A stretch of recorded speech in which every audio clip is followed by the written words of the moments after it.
Shalom, everyone. I record this on Friday, but a special Friday. Today in the Jewish calendar is known as Pesach Sheni, literally the second Passover. In biblical times, when the rules of impurity were enforced, those that were impure were unable to participate in many of the rituals.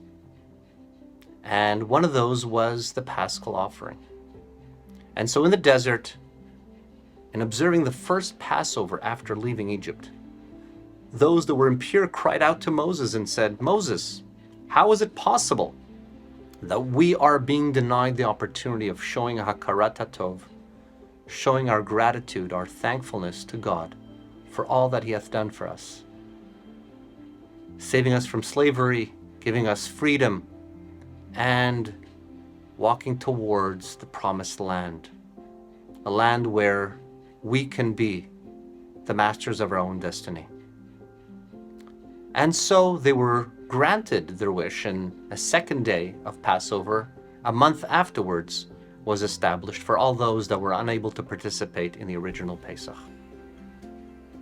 Next week on Tuesday, we will also be marking a very special day in the Jewish calendar. It is known as Lag BaOmer. It gets its name from two letters, Lamed and Gimel, representing the day in the Omer count.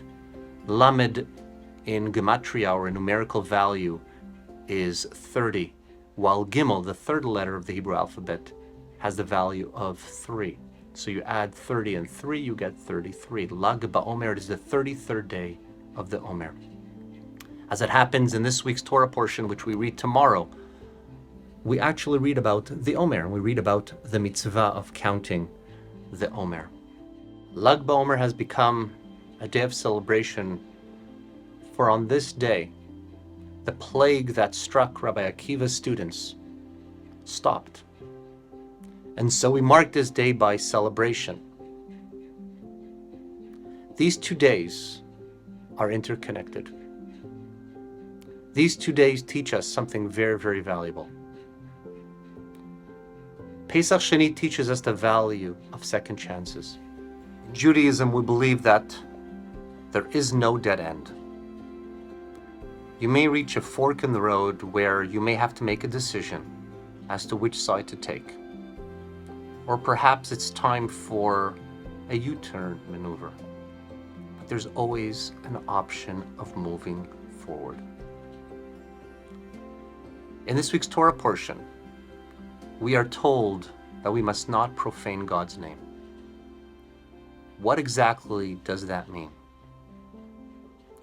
Each and every one of us is an ambassador in the way that we personally behave with regards to ourselves, and how we behave with others, and how we interact with the community at large.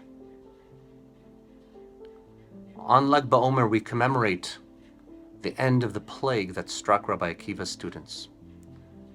Our sages tell us that this plague came about because of the disrespect these learned students showed towards each other. I think it's a very important lesson to recognize that each and every one of us plays a very important and pivotal role in life. Each and every one of us affects those around us, whether we like it or whether we don't. And that is when we don't even know how we're interacting. How much more so personal interactions must be carried out in such a way that we bring holiness not only to ourselves, but to those around us.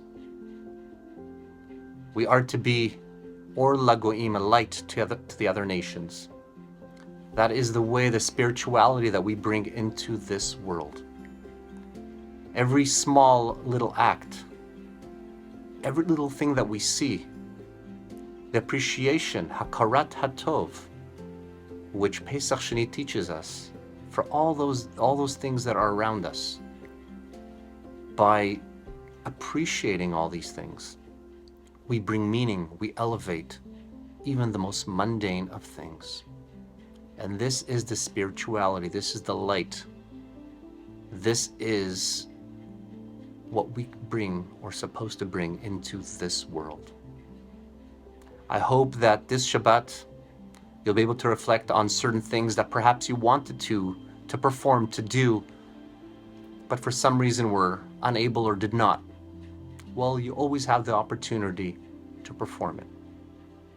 And I hope that you also reflect that in the coming week, we will also be celebrating how important it is, or the actions that we have to perform one to the others, the respect that we must show one to the other, and make this world a much better place.